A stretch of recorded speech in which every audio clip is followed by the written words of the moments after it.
시편 2편 805페이지에 있습니다. 시편 2편 말씀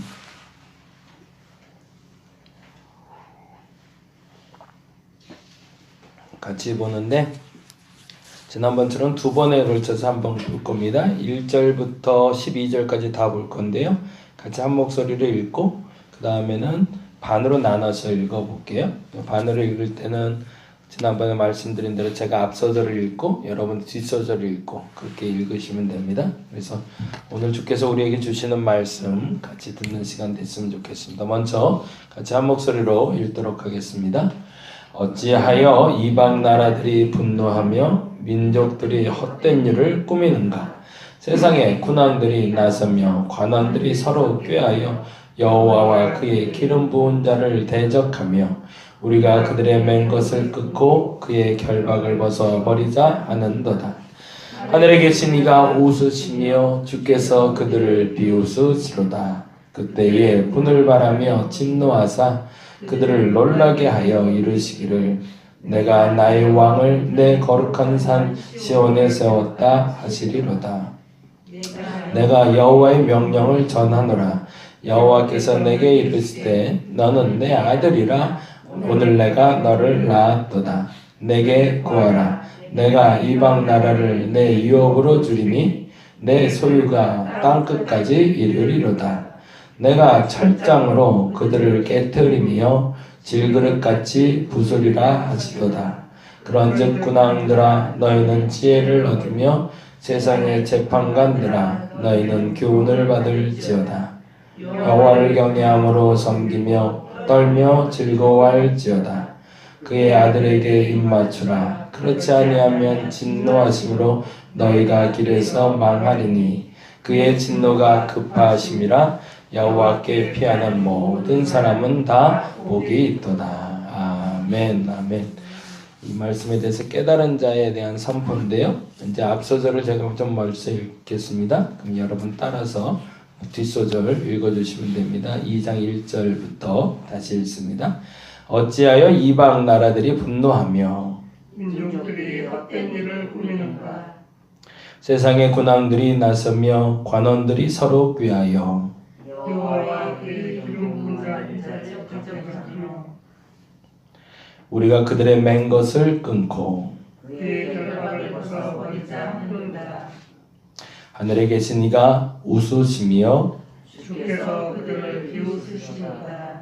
그때에 분을 바라며 진노하사 그들을 놀라게 하여 이르시기를 내가 나의 왕을 내 거룩한 산 시온에 세웠다 하시리로다. 내가 여호와의 명령을 전하노라. 여호와께서 내게 이르시되 너는 내 아들이라. 오늘 내가 너를 낳았도다. 내게 구하라. 내가 이방 나라를 내 유업으로 주리니 내 소유가 땅끝까지 이르리로다. 내가 철장으로 그들을 깨트리며 질그릇같이 부수리라 하시리로다. 그런즉 군왕들아 너희는 지혜를 얻으며 세상의 착한들아 너희는 교훈을 받을지어다. 여호와를 경외함으로 섬기고 떨며 즐거워할지어다. 그의 아들에게 입맞추라. 그렇지 아니하면 진노하심으로 너희가 길에서 망하리니 그의 진노가 급하심이라. 여호와께 피하는 모든 사람은 다 복이 있도다. 아멘. 저는 그래서 1편과 2편을 한 묶음으로 보시는 분들도 있어요. 그래서 1편도 복에 대한 이야기잖아요. 복 있는 사람이라고 표현하며 1장 1절이 시작했는데 그래서 우리가 악인의 꾀를 따르지 않고 죄인의 길에 서지 않고 오만한 자리에 앉지 아니하는 것이 복을 지닌 사람의 특징이다. 그리고 또 하나 여호와의 율법을 즐거워하여 그의 율법을 주야로 묵상하는 사람이 복 있는 사람의 특징이다 라고 1편 1절 2절에서 설명한 것처럼 그거에 대한 반대말, 그러니까 악인의 꾀를 따르고 죄인의 길에 서고 오만한 자리에 앉아서 여호와의 율법을 즐거워하지 않는 자들의 태도, 그리고 그들의 삶에 대해서 설명하고 있다라고 설명하기도 합니다. 그래서 혹자들은 1편이 전편, 2편이 후편. 뭐 그래서 이제 복 있는 사람의 특징과 그리고 그 복을 누리지 못한 사람의 특징을 설명한다라고 설명하기도 하고요. 그리고 또 다른 이는 완전히 개별적인 건데 나중에 편집하다 보니 그러한 편집이 이루어졌다라고 이야기도 합니다. 근데 하여튼 중요한 것은 1편에선 복 있는 사람의 특징을 말했다면 2편에서는 지금 그 복을 받지 못하는 사람에 대해서 하나님이 답답해하면서 왜 그러냐 도대체 라고 얘기하는 게 사실은 2편이에요. 2편 1절부터 3 그리고 4절부터 6 7절부터 9 10절부터 12절까지 크게 네 가지로 나눕니다. 그래서 1절부터 3절까지는 그 답답한 사람들의 삶의 모습이 나타난다면 4절부터 6절까지는 그것을 바라보는 하나님의 시선, 그래서 그것을 해결하기 위한 방법으로 7, 8, 9 그리고 그것을 깨달은 자는 10, 11, 12처럼 살아야 된다 라고 이야기하고 있습니다.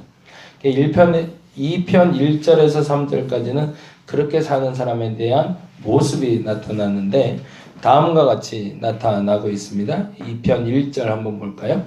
어찌하여 이방 나라들이 분노하며 민족들이 헛된 일을 꾸미니까. 이게 답답하다는 얘기죠. 왜 화를 내고 있는 거냐? 그리고 왜 자꾸 다른 일을 하고 있냐? 그건 무슨 말일까요? 하나님이 하는 일에 대해서 불만이 많은 거예요. 하나님 왜 그렇게 하시는 거예요 도대체? 착한 사람들이 왜 고통받는 겁니까? 왜 악한 사람들이 형통하는 겁니까? 왜 나는 잘 안 되는 겁니까? 자꾸 화를 내는 거야 하나님한테. 이게 다 하나님 탓 아닙니까? 라고. 하나님 때문에 이렇게 인생이 꼬여가지 않습니까? 당신이 공의가 있고 사랑이 있다면 그 공의로움으로 세상을 바르게 좀 통치하시고 사랑이 있다면 그 사랑으로 좀 형통하게 사람들의 길을 이끌어 주시면 좋겠는데 왜 이렇게 하십니까? 라고 자꾸 화를 낸 사람들, 그들에게 얘기하시는 거예요. 왜 자꾸 분노하냐? 그리고 이제 그들은 그런 얘기를 하는 거죠. 뭐라고 하는 거죠? 하나님이 안 되니까 내가 해야겠다. 하나님 자리에 내가 서는 거죠. 그리고 그 공의를 내가 행하겠다고 얘기하고 그 사랑을 내가 실천해 보겠다고 실천적인 선포를 하는 사람들. 그 사람들에 대한 이야기가 됩니다. 그리고 2절에 다음과 같이 이야기합니다. 세상에 군왕들이 나서며 관원들이 서로 꾀하여 여호와와 그의 기름 부은 자를 대적하며. 그러니까 그 사람들 믿을 거 하나도 없어. 예수 믿는 사람들 믿을 거 하나도 없어. 그들이 말하는 사랑 다 필요 없어. 하나님의 공의 다 필요 없어. 그거 되는 거 아니더라. 내가 겪어봐서 하는데 그거 아니더라 라고 얘기하는 사람들. 그리고 나서 3절에 심지어 이렇게 얘기합니다. 3절 우리가 그들의 맨 것을 끊고, 거기 동그라미 맨 것과 그의 결박. 이들에게 있어서 하나님과의 관계는 구속 관계였던 거죠. 하나님이 이렇게 해서 끌고 가는, 그래서 거기에 끌려가는 신앙생활을 지금 우리가 어떻게 하고 있는지 한번 살펴봤으면 좋겠어요. 하나님 앞에 노예로 살고 계신가요? 친구로 살고 계신가요? 하나님이 하시는 게 영 불만이신가요? 아니면 그냥 믿어지시나요? 근데 보통 그런 분들이 있더라는 거예요. 노예 생활하듯이 그냥 끌려가는 거예요. 불만도 많고 불평도 많은데 벗어날 수 없어서 이렇게 가다가 어느 순간에 난 이렇게 못 살겠다. 그래서 돌파해보겠다. 탈출해보겠다고 얘기하는 사람들. 하나님 믿는 거. 보통 이런 사람들은 어떤 사람들이 나타나냐면 1세대 신앙인들에게는 잘 안 나타나는 특징이에요. 1세대라는 건 뭐냐면 내가 처음 예수 믿은 그 사람들은 본래 이런 특징이 없어요. 왜냐하면 하나님의 큰 사랑을 경험했기 때문에. 근데 이 특징이 언제 나냐면 2세대에서 나타나요. 그런 엄마, 그런 아빠 밑에서 신앙생활 한 사람들. 도대체 엄마의 행동이 이해가 안 가는 거예요. 도대체 아빠의 행동. 도대체 왜 11조를 하는지도 모르겠고, 왜 맨날 교회 가라고 그러는지도 모르겠고, 왜 맨날 그렇게 우리 엄마는 교회에 붙어 있는지 모르겠고, 우리 아빠는 왜 그렇게 교회에 열심을 내는지 이해가 안 가는 거예요. 근데 그거 안 하면 혼나니까 쫓아가긴 했는데 쫓아가봐야 별반 좋은 게 없는 거죠. 서서히 짜증이 나기 시작하는 거죠. 그래서 날 왜 이렇게 속박시켜 놨는지. 그래서 성경에는 두 가지의 단어가 나와요. 구속이라는 단어가 두 가지 뜻일 수 있는데, 구속은 말 그대로 감옥에 갇히다라는 구속이 있고요. 또 하나의 구속은 속박된 것에서 구해내다. 근데 신앙생활을 이 두 가지로 하는 분들이 있더라고요. 어떤 사람은 진짜 구속받아서 하는 분이 있고, 어떤 사람은 구속, 이거 말 그대로 해방돼서 하는 분이 있더라고요. 어떤 사람이 은혜가 될까요? 노예 생활하는 사람은 절대 은혜가 안 되겠죠. 우리가 하나님을 따라간다라고 얘기할 때 그 하나님을 따라가는 것이 불만 사항이 있음에도 불구하고 억지로 쫓아가는 게 사실은 아닙니다. 하나님은 나를 해방하셨기 때문에 그 자유함으로 쫓아가는 거죠. 출애굽을 시켜서 따르라 하신 거지, 내가 또 다른 주인이니 나의 노예가 되라라고 쫓아오라 하신 것이 아니었거든요. 근데 그걸 잘못 오용하고 있는 거죠. 그래서 그것이 오히려 교회를 치료하거나 신앙생활을 하는데 조금 편리하니까 그렇게 쫓아가는데 서서히 그런 사람들이 뭐가 쌓이는 거죠? 불만이 쌓이는 거죠. 그리고 아닌 것 같은 거예요. 그래서 보통 1세대 신앙인들이 교회를 떠나는 일은 거의 없어요. 1세대는. 근데 어떤 사람들이 떠나냐면 그런 엄마, 그런 아빠 밑에서 신앙생활 했던 사람들. 우리 엄마하고 별별만 해봐라. 내가 교회 안 가지 이제. 내가 결혼만 해봐라. 이제 내가 집만 얻어서 나가면 나 이제 절대 교회 안 간다. 2번 다시 안. 이런 얘기를 해요. 왜 그럴까요? 속박이 아니라 구속돼 있었거든요. 예수 그리스도를 믿는 것이 세상 어려운 일이고 세상 귀찮은 일이니까 2번 다시 난 교회 안 간다. 어찌 보면 가나안 교인들을 만들어낸 가장 특별한 이유는 우리의 그런 잘못된 신앙의 이식에 있지 않았는가. 근데 그런 사람들에 대한 얘기. 그러니까 1편은 1세대 신앙인에 대한 이야기라면 2편은 그 2세대. 그러니까 우리가 자녀 교육을 할 때 어떻게 훈련해야 될지 그냥 단지 이렇게 해야 돼 이렇게 가르칠 게 아니라 그들이 직접 성령을 체험할 수 있도록, 그들이 직접 예수를 만날 수 있는 과정과 그리고 그 도구를 만들어줘야 되죠. 그러려면 필요한 게 뭘까요? 죄송하지만 실패하게 만들어줘야 돼요. 너무 많이 막아줬어요. 안 되면 못하게 하고요. 잘 될 것만 하게 해주면 잘 될 줄 알았는데 죄송하지만 그게 온실 속의 그리스도인들을 만들어내는 거죠.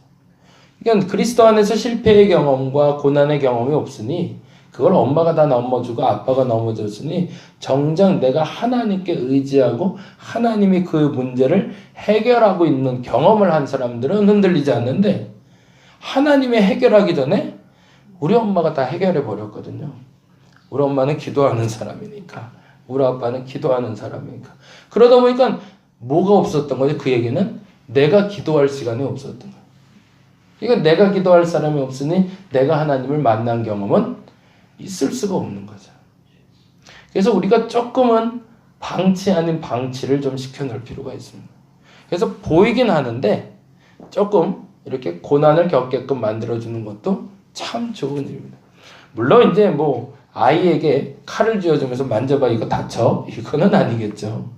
그건 아니지만 어느 정도의 바운더리 내에서 우리의 보호하는 영역은 있어야겠지만 그들 스스로가 신앙생활을 하며 기도하며 응답받게 하는 장면들이 우리에게 꼭 필요하다는 얘기입니다.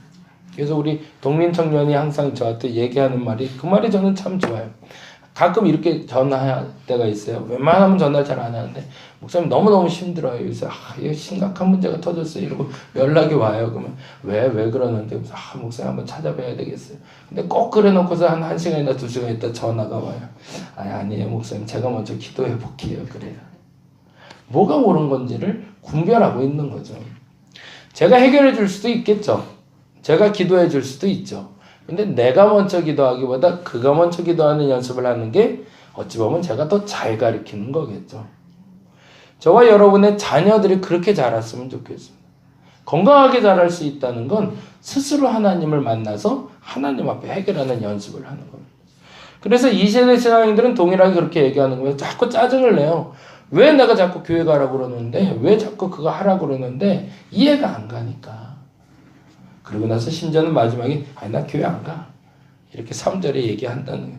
근데 그 태도를 보고 4절과 6절에 하나님이 이렇게 생각하신다는 거예요. 4, 5, 6절 봅니다. 하늘에 계신 이가 웃으시며 주께서 그들을 비웃으시리로다. 아유 주여 저거 어떻게 하면 좋나 라는 마음과 동일한 마음인 거죠. 그러고 나서 5절에 이렇게 얘기합니다.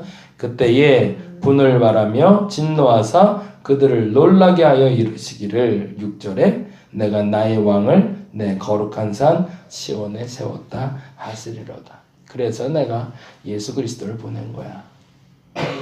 너희들이 하도 답답해하니 그렇게 못 깨달으니 좀 보고 배우라고 보고 배울 수 있는 사람을 보내놓은 거야. 그리고 예수 그리스도를 본받아 사는 사도 바울과 같으니 그리고 어머니와 같으니 아버지와 같은 일을 보고 조금 깨달아 알라는 거죠. 근데 깨달아 알게 하기 위한 방법을 이렇게 하셨대요. 5절에 보니까 그때에 분을 바라며 진노하사 그들을 놀라게 하신대요. 그러니까 우리 아이들이 방치된 것처럼 우리의 2세대들이 건강하게 신앙생활할 수 있는 방법은 안전지대를 만들어주는 것이 아니라 우범지대에서 안전하게 살아갈 수 있는 방법을 알려주는 겁니다.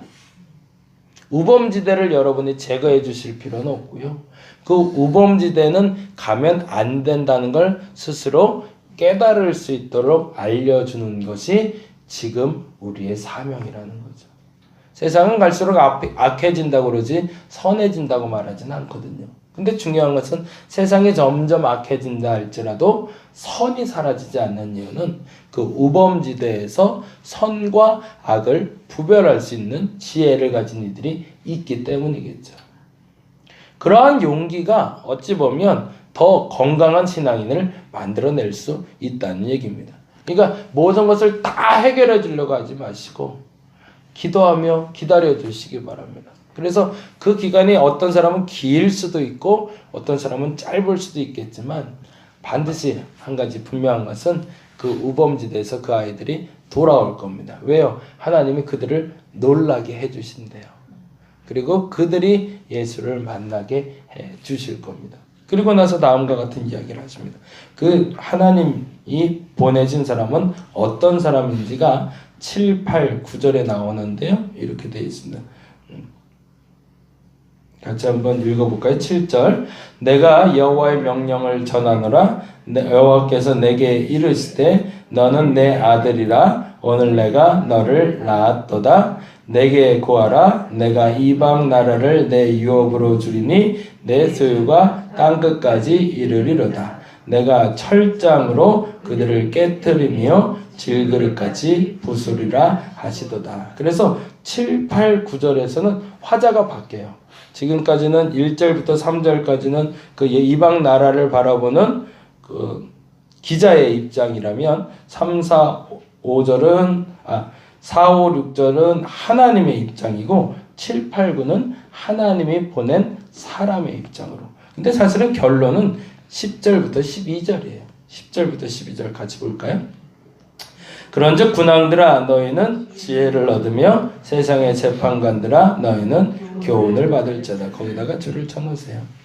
사실은 이 편에서 하고 싶은 얘기는 10절 말씀입니다. 그럼에도 불구하고 2세대 신앙인들처럼 신앙이 흔들리고 분노하고 각자의 역할로 자신의 일로 풀어가려는 사람들에게 다시 한번 부탁하고 있는 겁니다. 그렇게 해봐라. 그게 되겠냐? 결국에 너희가 얻어야 될 것이 있는데 군왕들은 지혜를 얻고 재판관들은 교훈을 얻으라고 이야기하고 있습니다.